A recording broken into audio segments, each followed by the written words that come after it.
our first question is, could you introduce yourself? Tell us who you are, please. Yeah, I'm Tom Hunter. I'm founder of West Coast Capital and chairman of the Hunter Foundation. Fantastic, thank you very much. Now, would you please tell us what your first job was when you were starting out? Yeah, my first job was working in my dad's shop in New Cumnock. My dad was a local grocer, and really from, oh goodness, maybe when I was 6 years old, I would go in and help him in the shop, and I loved it. So it was like stacking the shelves and making up the tatties and any job like that, and that was really the first job. But I just loved the whole being part of that.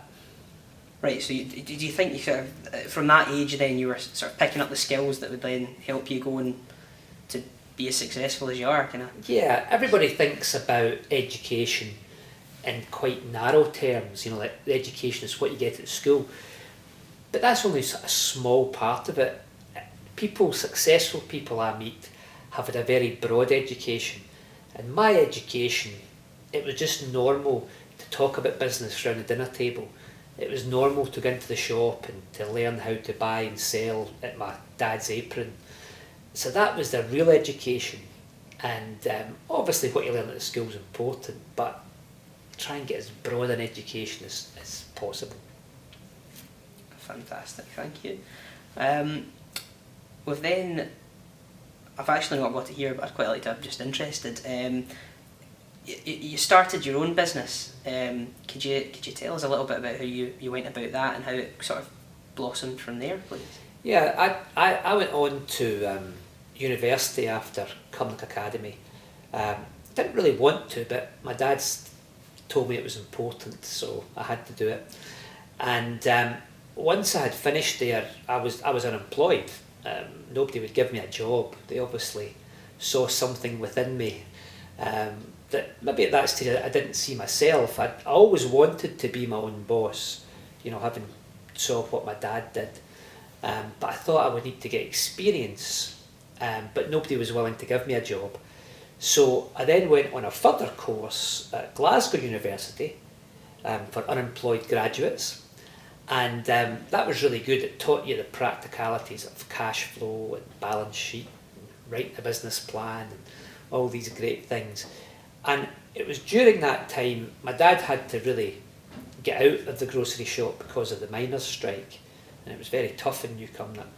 And he put a small amount of money in with another businessman who wanted to sell shoes, run about indoor markets in Cumnock and Ayr and Irvine, and I used to look at the returns, what they were selling in the market stalls, and I noticed that trainers were a big part of what they were selling, and I thought, goodness, that would be great to get into selling trainers, but I didn't have any idea how to do it.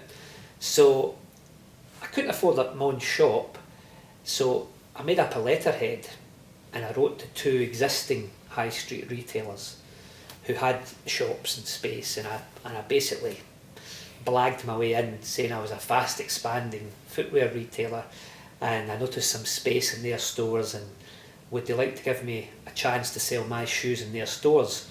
And remarkably, one of them said yes.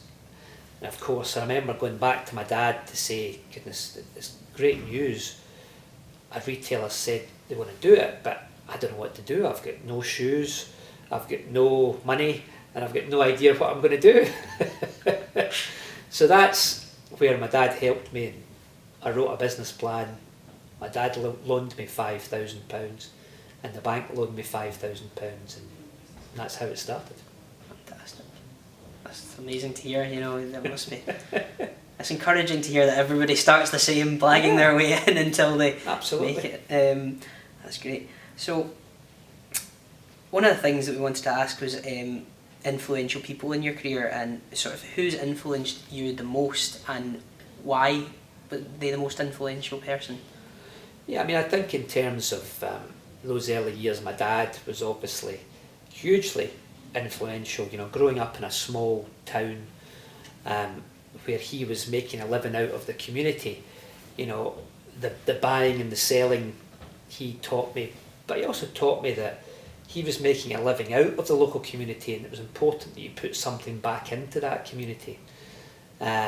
So I reckon my dad's been the biggest influence. That's great. That's good to hear. I think a lot of people would agree with the same thing. I certainly do. My dad's important. So we're moving away from your career a touch now, if that's okay, and to talk more about you personally, because we're interested in you as a whole as opposed to just your business. So first of all, I think we've got to ask, what skill would you most like to have which you feel you lack in some respects? Anything at all. I'd love to be a world-class drummer. And I definitely lack that skill. But I would love to be world-class on the drums. Oh, fantastic. It's good to hear. I'm glad it's something and not just, exciting to become a world star, a rock star. What are you passionate about? Sort of gets you going in the morning, and you're sort of later on more successful. You don't have to sort of obviously still do your business, but what Sure. else? What I guess the two things that I'm really passionate about are, one, still making money through West Coast Capital. So I still really love the art of the deal, of putting things together, of buying and selling and making money. But nowadays, the money that we make goes into the Hunter Foundation. And the Hunter Foundation in Scotland is all about trying to help make Scotland a more entrepreneurial society, helping young people make the most of the opportunities that are in front of them. And that's a wide-ranging thing, but it's something that we're absolutely committed to at the foundation. Fantastic. And possibly discussing that, going in depth. What sort of things does the foundation do? Is it invest in courses, or is it more practical? Yeah, I mean, at the foundation, we're very keen to hear other people's ideas. So one of the ideas is Mick Jackson with Microtyco, which is organising in primary schools initially teams into 4 or 5 pupils, and for 1 4-week period they're given £1 to see how much they can turn their pound into. And Mick and his team at Microtyco has been a huge success, and it's not all about, oh, we turned £1 into £10,000. It's about all the learnings that go on in between, and the great things like, with one wee lad saying, "Oh, I'd really hate maths, but I love counting money." So these are the sort of things which help bring people on, and it's learning in a different way. And we really like working with Mick and the team at Microtyco. Sounds fantastic. I'd love to have had that experience of learning. Presumably they learn quite a lot about the failures as well. Yeah, I mean, absolutely. I mean, I listened to Pierre Omidyar, the founder of eBay, speak last week, and he was saying that now he's made, he's a multi-billionaire from eBay, and he's got a venture fund now, but he's looking for people who have failed. Now that is totally counterintuitive to what we hear in Scotland, but he was saying that what you learn from failure is so important, and he's saying failure's not a problem. In fact, he's saying failure is one thing we look for before we invest for success, because those people who have taken failure and learned from it are better than those who have never failed at all. And I think that message is just so strong for Scotland. Definitely, that sounds like fantastic advice. So I suppose from there you're talking about other businessmen and women, and so who would be your business hero, if you like? Who's somebody you admire for what they've done in business? I think business-wise, I've got lots of heroes, and when I was growing up, I was a bit of an anorak and looking at people's stories and understanding what they had done.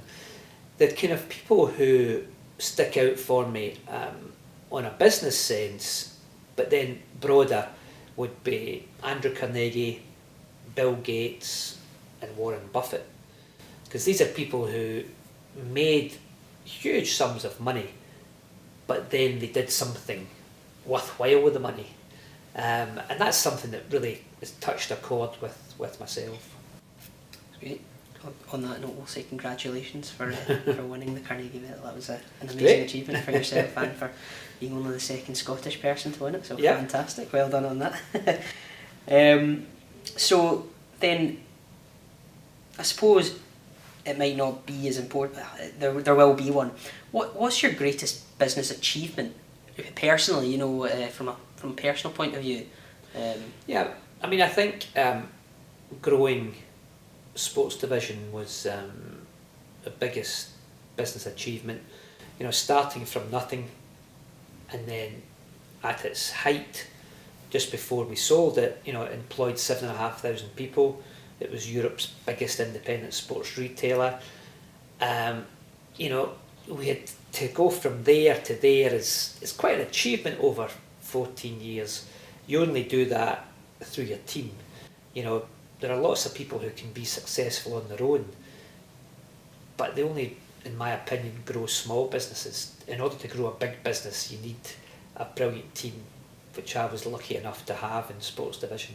So I think that's what I would look back on as the biggest business achievement to date. Hopefully the best yet to come. Great answer. So I personally would be quite interested to hear about the team. If you could touch on that a little bit. Something from a business point of view we look at is how to expand our team in the best option. So could you just talk a little about your team, if you would? I think most entrepreneurs that you look at are great at building their teams, and what I used to do was look at myself first of all and say what I'm good at and what I'm perhaps not so good at, and I build my teams to substitute for my weaknesses. So in that way you build something that's hopefully a bit more balanced and something that's going to then go on and achieve great things. So I wasn't great at dealing with suppliers in sports division, so I needed a sales director, a buying director who was going to build relationships with suppliers and do all that. So he was better at that than I was, but I was better at leading the team than anybody in my team. But knowing what you're not so good at and recruiting to those weaknesses, that's the art of good team building. That's great. I think that'll help a lot of people who are trying to start up. We're talking about your business, and one of the questions I have is, what was your best meeting ever? It doesn't have to be business related, but it'd be interesting to know what was the meeting that you came out and thought, that's gone particularly well, that was great. I think a meeting that sticks in my mind is when I had sold sports division. So I had a very large cheque in the bank.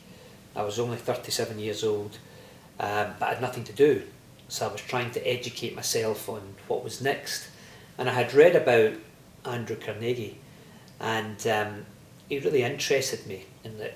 He left Scotland penniless, goes to America, becomes the richest man in the world, and then decides to invest his fortune for the common good. That was a really interesting story. So I went over to New York and I knocked on the door of the Carnegie Corporation of New York, which is the head trust, and I asked to see the boss. And the secretary said, well, do you have an appointment? And I said, well, no, I don't, but I've got time and I'm quite happy to wait. And there, the president of the Carnegie Corporation of New York is a man called Vartan Gregorian. And he didn't keep me waiting too long. And he took me in and he listened to my story. And then he said, Tom, this isn't really your money. And I said, what? And he said, you're a custodian of this great wealth, and you've got to find ways to invest it for the common good. But of course, at that point, I thought he was stark raving mad, because I'd worked 14 years, 7 days a week, 18 hours a day to build this, and here was some character telling me it wasn't mine. So we chatted, and then I left a bit confused, but slowly his words kept coming back to me. and I began to get what he was talking about. You know, this great personal wealth. You know, an individual doesn't actually need all of that, and you know, I then became determined that I wasn't going to be the richest man in the graveyard. So that meeting still is etched in my mind. It's a great story, and it's really interesting to hear. I quite like to move away again from business. Difficult, you know, which is so amazing. Kind of draw back to it, don't you? You want to hear the story. But what's your favourite way to relax? You know, you obviously you work very hard. You said, and how do you just switch off to recharge the batteries? Yeah, I mean, I think family is the key thing. We've got 3 kids, all going through their own lives, etc. So you know, just being able to be involved with them a wee bit is a great relaxation. So music and films are another huge passion that we've got. So yeah, stuff like that. Great. Well, I think that'd be a good point to ask. Sort of, what's your favourite music or musician, genre or individual you choose? Well, there's so many. I suppose Stevie Wonder would be a real favourite, but I like all sorts of different kinds of music, as long as it's played really well and played with passion. You know, we all like it. I presume then you said your children are quite into their music and things like that, so you must get a broad range, obviously, from the age groups. It must be quite interesting getting to sort of be involved in all that. That must be good fun. Yeah, well, you get to a point where you think you educate your kids, but then actually your kids begin to educate you. So that's an interesting point. Very good. Then, what would be your favourite book, and why? I mean, I relax sometimes. I quite like just getting absorbed by a book, and I always want to know what other people's favourite reads are. Yeah, I mean, I wouldn't have one favourite. It's very hard to narrow it down to one. I love books that are about people's stories. You know, whether it be business story or someone who's did something amazing against all the odds, but real life stories, you know, are amazing, and biographies of really interesting people. So those are the sort of things that, you know, because you learn so much from reading these things. So I wouldn't have one. You know, there's so many of them, so many. It's understandable. There are some great stories. Childhood. You obviously you were working in the shop early on. But did you ever want to be anything else? Or was it just business straight away, or did you want to be? Yeah. I didn't want to be anything else. You know, right from the start, that was just something I loved. It's an amazing amount of drive to have at such an early age. You know, that's great. So, I suppose it's the classic question when you're interviewing somebody. If you could have dinner with one person, who would it be and why? Dead or alive? Either. Well, I think I would love to have dinner with Andrew Carnegie. You know, he's become a big influence in what we're trying to achieve, and to be able to sit and chat with him. I mean, he had such a vision, so that even now, you know, 100+ years after he set up his foundations, they're still going on and investing, you know, hundreds of millions of dollars today in his name. So to have that clarity of vision was something really, really special. So yeah, I think at that time, you know, he was friends with the Henry Fords and the Cornelius Vanderbilts and the J.D. Rockefellers. And, I mean, it was a magical time to be right in amongst it. So yeah, I think that's who we would invite for a fish supper. Sounds understandable, and you could get him a good Scottish fish supper. You can't beat that. You're obviously quite passionate about Scotland as a country and everything. And one of the questions we wanted to ask was, what's your favourite landmark in Scotland? Where do you like visiting, or it doesn't, I suppose, an area if it landmarks? Goodness. I mean, Scotland's such a beautiful country, and there's so much still to see, to be honest with you. You know, we do a lot of travelling out with Scotland, and we've actually made a decision to actually go and travel around Scotland and find out. I suppose special places would be up at Newcombe. That was Glenafton Dam.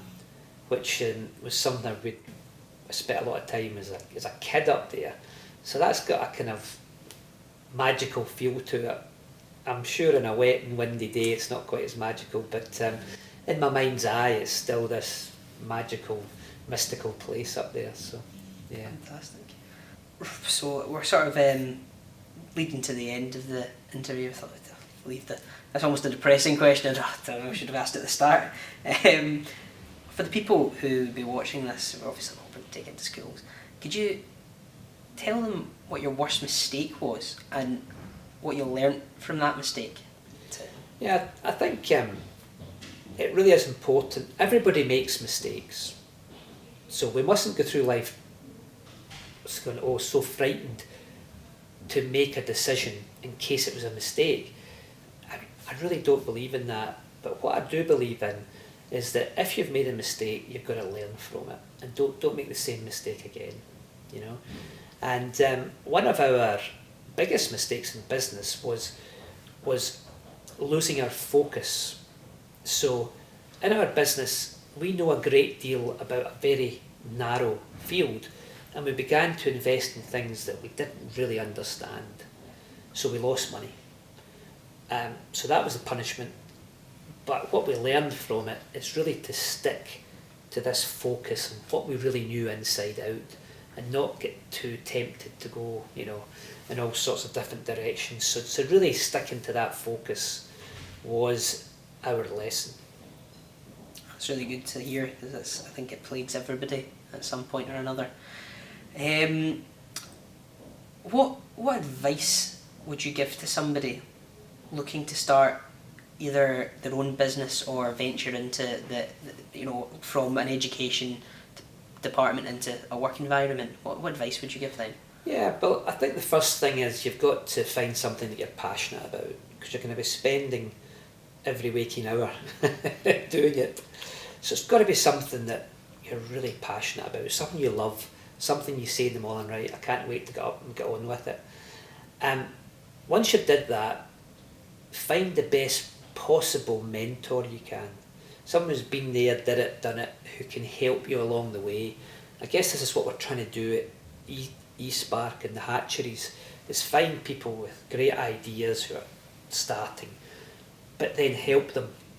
Because how would somebody know at the beginning of a journey all the answers? They wouldn't. Whereas if we can get great mentors, great pieces of advice along the way, then that's going to encourage people to, one, start, and then two, to build businesses with a bit less risk, perhaps making less mistakes, because your mentor will have made a lot of mistakes, and to try and help you along that path. So that would be my 2 bits of advice. That's fantastic. One of the questions that we'd like to ask is, what question would you most like to have been asked today that we possibly haven't touched on? Not that we're asking you to do our job for us. No, I listen, I'm just passionate about, if there's somebody out there, if there's kids sitting in school, you know, when I travel to Silicon Valley in America, and there I always get a bunch of students together, and so they educate me, and each one of those students really believe they can change the world. I go to China, and those guys are, you know, so ambitious, positive in their outlook, and India as well. And I just want to give every kid in Scotland that same sort of attitude, to say, why not the next Google or Facebook or Twitter? Why not? It comes out of Scotland. You know, because when you ask the founder of Google, Sergey Brin, where his biggest competitor was, you know, he didn't mention Microsoft or Facebook. He said, my biggest competitor isn't born yet. They're probably going to start in a garage somewhere, and they're going to come up with some transformative piece of technology that's going to, you know, really disrupt my industry. And my hope, and what we're trying to strive for, is that garage is in Scotland somewhere. And that's what gets me out of bed in the morning. Fantastic. Well, I have no more questions here, and that was really great. I think there's amazing bits of advice and your story to like the people here.